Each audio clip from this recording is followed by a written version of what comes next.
बाकी मुझे कुछ नहीं बोलना है। मैं 24 दिसंबर को बात करूंगा। दोस्तों अभी कुछ दिन पहले बद्री झा और खेसारी लाल यादव को लेकर एक कंट्रोवर्सी हुआ था। कंट्रोवर्सी इसलिए हुआ था गाने को लेकर। यहाँ पर राजा रंगबाज पवन सिंह का गाना आया था, वहीं पर खेसारी लाल यादव का गाने का टाइटल भी था रंगबाज।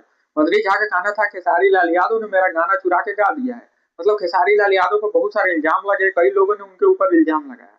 फिर से एक और बद्री झा का वीडियो आया है जहाँ पर खेसारी लाल यादव को टारगेट करते हुए बता रहे हैं कि हम आज नहीं बोलेंगे, 24 तारीख को तुमको बताएंगे। मतलब आज है दोस्तों 24 तारीख, या बद्री झा खेसारी लाल यादव को लेकर क्या कहेंगे। खेसारी लाल यादव और बद्री झा में पिछली बार जो कंट्रोवर्सी हुआ था उसमें बद्री झा खेसारी लाल यादव को लेकर कुछ ज्यादा ही बोल गए।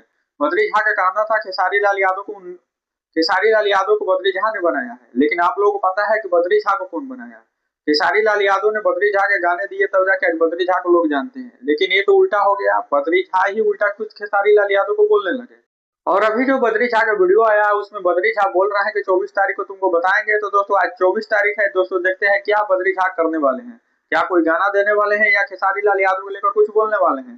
तो दोस्तों चैनल को हमारे सब्सक्राइब कर लीजिए, अगली जानकारी जो आएगी हम आप लोग इस वीडियो के माध्यम से बताएंगे। चैनल को सब्सक्राइब नहीं किए हैं तो कर लीजिए जानकारी जानने के लिए। अगर आप लोग अभी तक वीडियो को लाइक नहीं किया है तो जल्दी इस वीडियो को लाइक कर दीजिए।